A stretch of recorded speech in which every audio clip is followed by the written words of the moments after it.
ધોરણ 10 વિષય ગુજરાતી, વર્ષ 2025.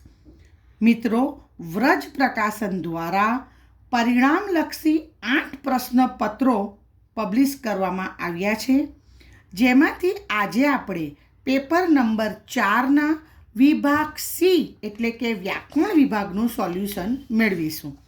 વિભાગ સી વ્યાકરણ વિભાગનો છે અને જેમાં માંગ્યા પ્રમાણે ઉત્તર લખો. કુલ 20 માર્ક રહેશે.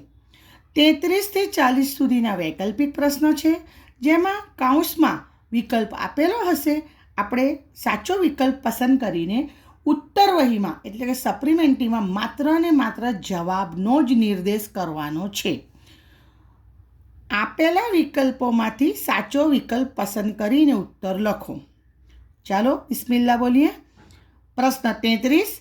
નીચેના શબ્દોની સાચી જોડણી શોધીને લખો. પહેલા પર છે પરિસ્થિતિ અને બીજા પર છે ધૂમ્રપાન. પ્રશ્ન 34. પો વત્તા અન શબ્દની સાચી સંધિ જોડો. પવન.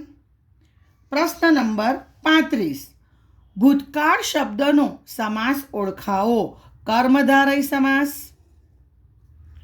પ્રશ્ન 36. બંને શબ્દના જોડણી ભેદે થતા અર્થભેદ જણાવો. નિધન. નિધન એટલે અવસાન, મૃત્યુ, મયત, ડેથ. અને નિર્ધન એટલે ગરીબ, દીન.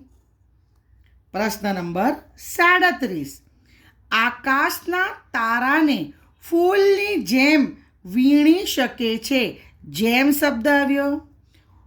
સરખામણી, ઉપમા, અલંકાર જવાબ આવે. પ્રશ્ન નંબર 38. નિર્મળ શબ્દમાં કયો પ્રત્યય રહેલો છે? બરાબર, તો પૂર્વ પ્રત્યય આવશે. પ્રશ્ન નંબર 39. નીચેના શબ્દોના સમાનાર્થી શબ્દ શોધીને લખો. જંગલ એટલે અરણ્ય, ફોરેસ્ટ. અને પાય. પાય એટલે પગ. જો વિદ્યાર્થી મિત્રો યાદ રાખજો, પઈ હોય કાનો ના હોય તો દૂધ, પણ પાય છે એટલે પગ, લેગ, ટાંટિયા. ક્લિયર? ચાલો પ્રશ્ન નંબર 40. ટેબલ સંજ્ઞાનો આપેલા વિકલ્પોમાંથી સાચો પ્રકાર લખો. તો આવશે ટેબલ જાતિવાચક સંજ્ઞા. આગળ વધીએ. પ્રશ્ન નંબર 41. ટાંટિયા વાળી લેવા રૂઢિપ્રયોગનો અર્થ આપો. જન્મોત્સવ પાઠમાંથી લેવામાં આવ્યું છે. અપંગ બનાવવું. અપંગ બનાવવું. પ્રશ્ન નંબર 42. અધૂરો ઘડો છલકાય ઘણો. આપેલ કહેવતનો અર્થ લખો. એટલે ઓછી આવડત હોય તે વધુ દેખાવ કરે. ઓછી આવડત હોય તે વધુ દેખાવ કરે. પ્રશ્ન નંબર 43. નીચેના શબ્દ સમૂહ માટે એક શબ્દ લખો. હૃદયના ધબકારા આલેખતું યંત્ર. કાર્ડિયોગ્રામ.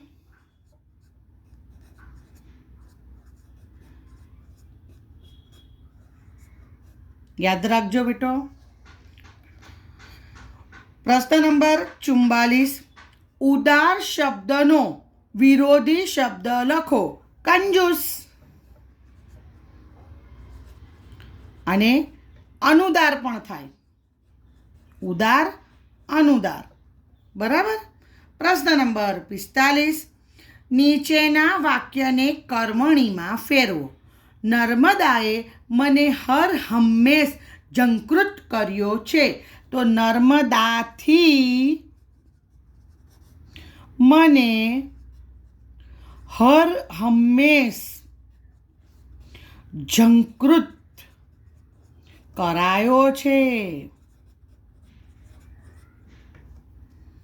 પ્રશ્ન નંબર 46. બચાડી તળપદા શબ્દનું શિષ્ટ રૂપ લખો. બચાડી બિચારી. આગળ વધીએ આપણે. પ્રશ્ન નંબર 47. નીચેના વાક્યમાંથી વિશેષણ શોધી તેનો પ્રકાર જણાવો. જીવલા પર કડક ઉઘરાણી થાય. કડક ગુણવાચક વિશેષણ.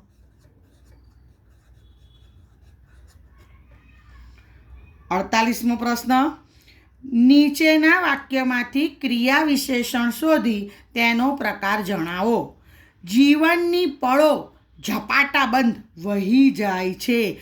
ઝપાટા બંધ રીતિવાચક ક્રિયા વિશેષણ. 47 ને 48માં પ્રશ્નમાં વિશેષણ અને ક્રિયા વિશેષણ શોધો, એનો અડધો માર્ક્સ, અને એનો પ્રકાર લખો તો એનો અડધો માર્ક્સ. ક્લિયર? ચાલો. પ્રશ્ન નંબર 49. દુર્લભ શબ્દના ધ્વનિ ઘટકો એટલે કે સ્વર અને વ્યંજન છૂટા પાડો.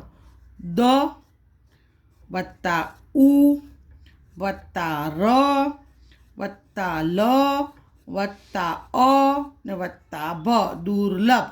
જે વ્યંજન છે એ ખોડા કરવાના અને સ્વરને આમ જ રહેવા દેવાનું. પ્રશ્ન 50. માણેક કણસે છે. વાક્યની ભાવે રચના બનાવો. તો માણેકથી કણસાય છે. માણેકથી કણસાય છે. પ્રશ્ન નંબર 51. નીચેની પંક્તિમાંનો છંદ ઓળખાવો. ભણતા પંડિત નિપજે, લખતા લહ્યો થાય. દોહરા છંદનું ઉદાહરણ છે. દોહરો. અને છેલ્લું છંદ સૂત્ર એટલે કે ગણસૂત્ર જણાવો. એટલે ય મા તારા જબન સલગા. ય મા તા રા જ ભા ન સ લગા. દોસ્તો યાદ આશા રાખું છું કે મારા દ્વારા અપાયેલી આ સમજૂતી તમને ગમી હશે. All the best for exam. By.